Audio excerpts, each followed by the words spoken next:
girl, Adiola. So much has happened since the last episode. Thanks to everybody for all the compliments on my speech in Calgary, Canada in June of this year. Thanks to all who watched it. I appreciate all the compliments. Oh, by the way, happy Independence Day. Well, belated Independence Day to my Nigerian people. How are we doing at 59? Now, before they say that I'm always talking about negative things about Nigeria. Nigerians are doing amazing things around the world. First of all, there's a new soap opera on CBS right now called Bob Hurt's Abishola. What do you want with Abishola?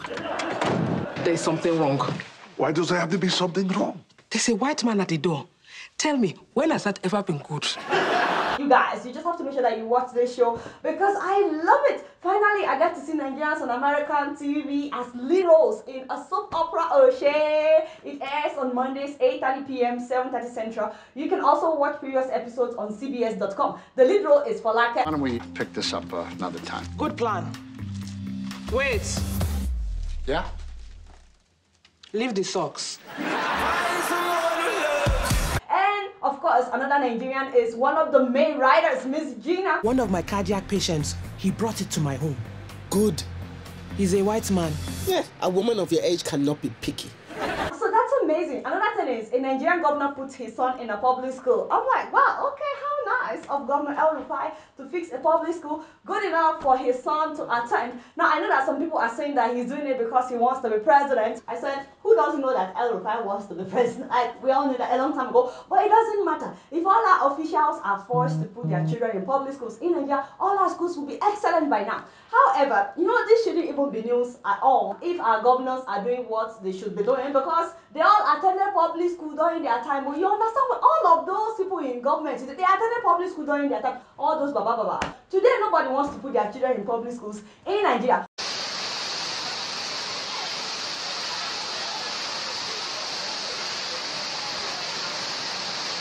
Why did you play that?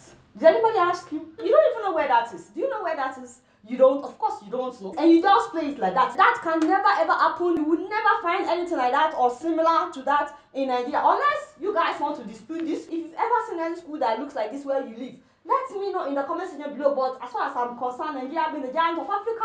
This is Arosa Primary School in the heart of Benin, Apapaba Road.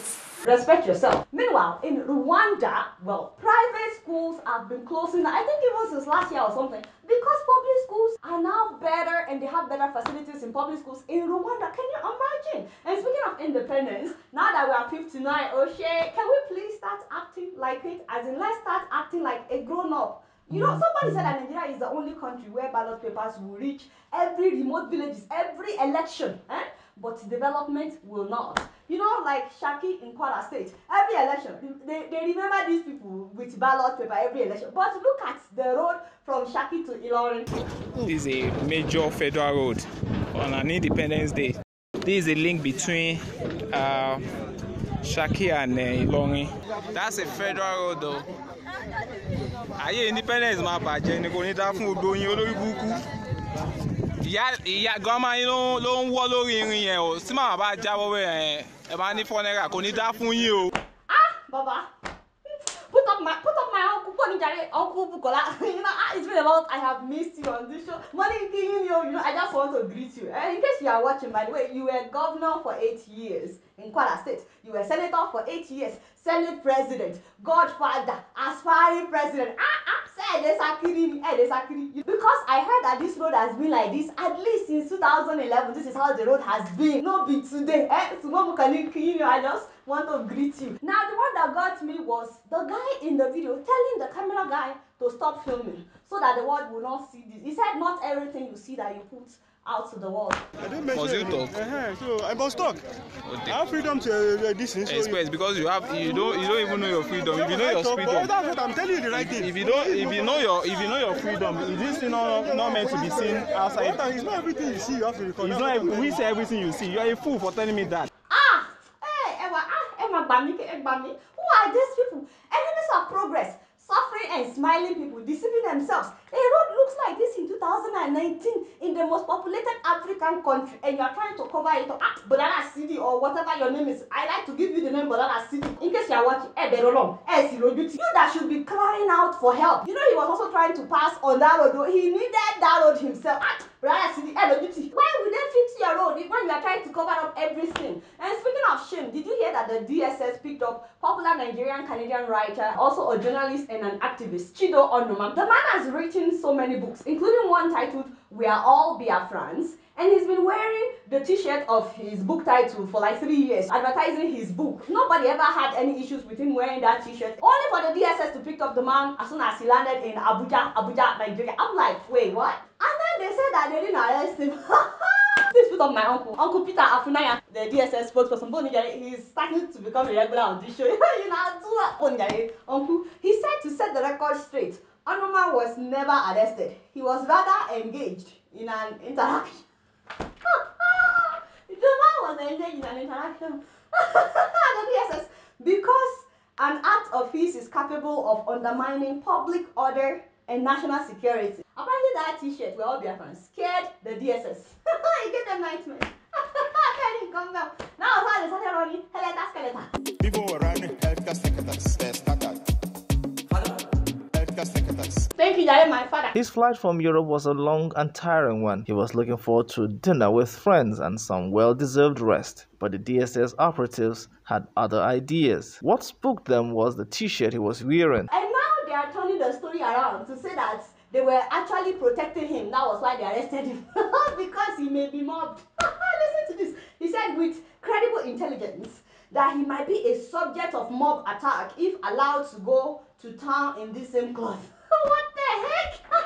The man has been wearing the t-shirt for 3 years. I mean, look at this. I don't understand. Uncle Peter, just 1 minute. You need to change your tactics. Just turn off the camera and let me talk to my uncle for 1 minute. Uncle, you cannot continue like this. And you know, I'm the only one that will tell you the truth. My father. The way you are acting is as if you are assuming that Nigerians are stupid. And we are not. And so you understand, it's like, you must change your ways. And then Uncle Peter said that the service actually invited these journalists in order to draw his attention to the implications of his probable unintended or maybe intended action. And then they said he subsequently removed the cloth with the inciting symbols and inscriptions, and he agreed not to use it.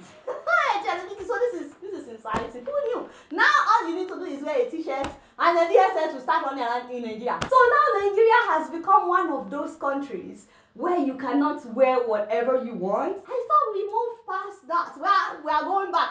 And then on top of that, they lied that the man appreciated the courtesy that they extended to him. We've gone from where you can go, whether you can protest at Freedom Park or Millennium Park, what you can say or not say, to what you can wear or not wear. Thank you, Jare. Thank you, ma'am. That is the journalist. The man spoke up about the experience. Stop deceiving yourselves. By the way, make sure you buy his book. Free advertisement for this kind of person. You know, do well. Make sure you buy his book, Jare. Please put up Baba Buhari. You know, do well. Jare, you are welcome to this program. See your life. Mr. President, let me look at in case you are watching. All of this is happening in your time.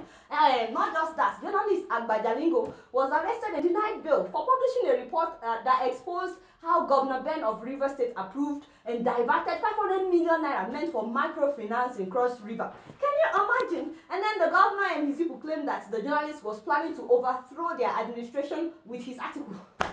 Baba Buhari, under you, journalists are no longer safe. You become a dictator. Showore has been granted bail again, but now they want him to pay 100 million naira. I'm like, how does that make sense? If he's not guilty of anything, what is this money for? This is how the Buhari's government is scamming people. In fact, he should be the one to sue the government for arresting and detaining him this whole time. He should be the one that will get money from this government. But now they want him to pay 100 million. You see, this is how the Buhari's government is scamming people in Nigeria. First of all, they imposed charges on cash deposits and withdrawals above 500,000 naira. Although CBN explained that what they actually tax is whatever is on top of the 500,000 naira, and it is only cash withdrawal and deposits. They said this is in order to discourage money laundering, and you know, a lot of people like it, a lot of people are applauding it. But on top of that, they also increased value-added tax from 5 to 7.5%, and the same government wants to introduce the deduction of 5% value-added tax on all online purchases using bank cards. I'm like, why? And then on top of that, they are reintroducing toll gates on federal roads. Which roads are we even talking about? Those roads that are no longer there. I mean, in fact, put up that photo. My people, you must have seen this photo. This is a very good representation of toll gates in Nigeria. Look at the guy sitting and collecting toll gates for the bridge that he put out. This is the same thing that our government is doing. They refuse to fix our roads. money, they keep taxing the poor while they refuse to reduce their own humongous salary as solution to the situation in Nigeria. Did they also introduce 45% increase in electricity tariff in 2016? Of course they did. Did the electricity get better after that? Of course not. So why are you people scamming your citizens? Oga Buhari, you did not provide basic amenities for the people. It's been 5 years under your government, and you are still making these same people increasing taxes and introducing new ones. Oga Buhari, for you, this is your time. Everybody is just praying for it to be over. Like very soon. Your administration has become the biggest disappointment ever in the history of Nigeria. Why don't you just arrest all of Nigerians? I don't understand. Arrest all Nigerians now. Oh, by the way, while we're talking about the president, please, Mr. President, you need to stop embarrassing me whenever you go outside the country. I don't like it. At the UN Climate Change Summit this year, they invited some world leaders to the front, asking them questions. And to be fair, he wasn't the only one that prepared a speech, but everybody else, they would look up from time to time from what they are reading, explaining what they are saying, making eye contact with the audience, making sure that they answer the question. Go, sure you understand. But now these disclosures need to become mandatory, as the UK, Canada, and the EU have signaled. It is within our power to halt and reverse climate change. And alongside with governments and multinational organizations. There are three things. Only for Oga Buhari, as soon as they asked him the question, that was how the man just started reading his speech. Most of which are irrelevant to the question. Other countries were listing how they are combating climate change, what they are doing about climate change. Did he answer the question? President Buhari, Nigeria has a very young population. Perhaps you might highlight what a pathway for a resilient future looks like. Your Excellencies, ladies and gentlemen, I share the sentiment expressed by the Secretary General that the world is on the verge of climate catastrophe. Wow! The aspirations enshrined in our national determined contribution and ensure a resilient future that mainstream climate risks is our decision making. We have suffered. By the way, later, he said that they are working on something that will germinate in 2030. By including youth in decision-making processes as part of our overall climate governance architecture. Specifically, Nigeria is progressively working to realize 30% energy efficiency and renewable energy mix by 2030. And I told this man I'm on speed dial. You can always call me for advice. You guys, I don't know much. Guess what? I'm just giving you a roll. So did you hear that Zimbabwe is introducing a new currency in November? My Zimbabwean people, no offense, but you know some of us are confused. Exactly, we don't understand what is happening anymore in Zimbabwe. Because 10 years ago, 2009, they said that the Zimbabwean dollar is no longer to be used. That was after a major hyperinflation in which everybody became a billionaire overnight, but they could hardly eat because one loaf of bread was $35 million. Remember that time? Everybody was carrying money in wheelbarrow. So they got rid of that currency, they got rid of that money, and then they introduced multi-currencies, including the American dollar, the British pound, South African rand, Botswana pula, Japanese yen, and the Chinese yen. One country, 6 different currencies. How did you guys even cope? I don't understand. And then in 2016, they added bond notes and bond coins. And then in June of this year, they reintroduced the Zimbabwean dollar that was dead a long time ago in electronic form. And then they banned the use of foreign currencies. And now they are reintroducing a new currency in November. You see why some of us are confused, you know? If you're from Zimbabwe, is this what you want? Or is it your government that is doing like this? It's doing like this. It's doing like this.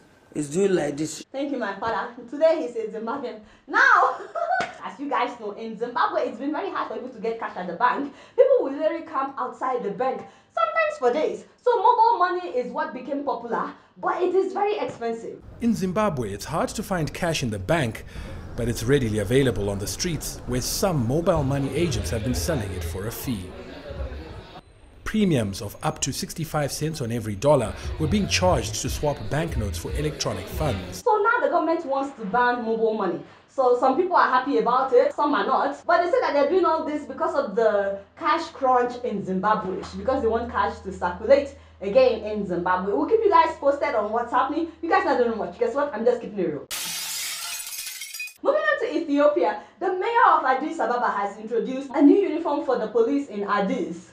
Except it looks like military uniform. Where is my glasses? I don't get it. Put up their former uniform. Okay, this is their former uniform. Now put up their new. You see what I'm saying? He wants them wearing this. So why do police have to wear a paramilitary or military uniform is what I don't understand. Is it to intimidate the people? As expected, not everybody likes this, okay? In fact, so many Ethiopians are saying that it looks like the Amhara Special Force uniform. I'm like, okay.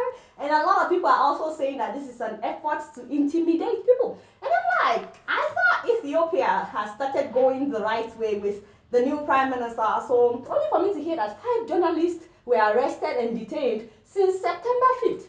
And it's been a month on charges of incitement of terrorism. What does that even mean? Like, for real, Ethiopia, what's going on? And these journalists, by the way, are well known for being outspoken on human rights violations and political developments in Ethiopia since 2011. These journalists were part of the journalists that were keeping people abreast when the protests erupted in Oromia in 2015. And that actually was sparked the event that ultimately resulted in a change of leadership in Ethiopia. Only for them to be arrested and detained. Mr. Prime Minister, what is going on? It's been a month that these journalists have been locked up. Now the mayor is introducing military police uniform. This doesn't look good. My Ethiopian people, please let me know what is happening in Ethiopia, because I don't want Ethiopia to go back to what it was. I was just planning on coming to visit, okay?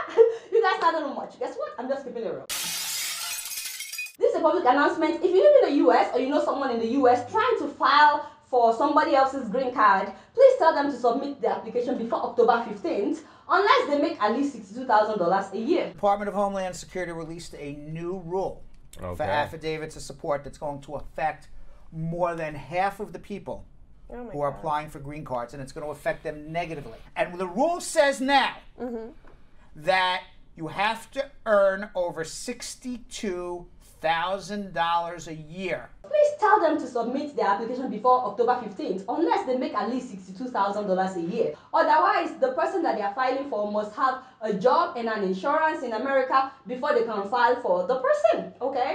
So they just started doing that. Also, starting in November, the Trump administration said that they will no longer issue immigrant visas to people unless the applicant can prove that they can obtain health insurance within 30 days of entering the US or cover their own health expenses. So I just thought I would let you guys know about that, because those are new developments. Lastly, don't forget to watch Bob Hart's Abishola that I told you about on CBS. Alright y'all, it's been real and I'm keeping it right up in here. Don't forget to follow me on Facebook, Twitter and Instagram. And if you're yet to subscribe to my YouTube channel, please make sure that you do that. Until next time, I'm gonna see you later. Peace out.